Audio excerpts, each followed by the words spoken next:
একটা সময় ছিল জানো তো, অনেক কিছু নিয়ে মাথা ঘামাতাম, অনেকটা দুশ্চিন্তা করতাম, অনেক কিছুর অনেক বেশি রকম প্রভাব পড়তো।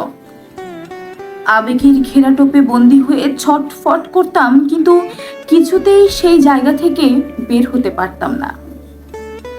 আজকে পুরোপুরি বদলে যায়নি, তবে অনেকটা বদলে গেছি, অনেকটা পরিণত হয়েছি। আসলে বুঝতে শিখেছি যে কাউকে বদলানোর চেষ্টা করে ব্যর্থ হওয়ার চেয়ে নিজেকে বদলানো শ্রেয়। এখন যে দুশ্চিন্তা হয় না সেটা নয়, এখন যে প্রভাব পড়ে না সেটাও নয়, এখনো মাথা ঘামে, তবে সেটা মুছে ফেলতে শিখে গেছি। কোনো কিছুকে এখন আর খুব একটা প্রশ্রয় দেই না, কারণ প্রশ্রয় দিলেই মাথায় উঠবে, তা সেটা মানুষ হোক বা সমস্যা।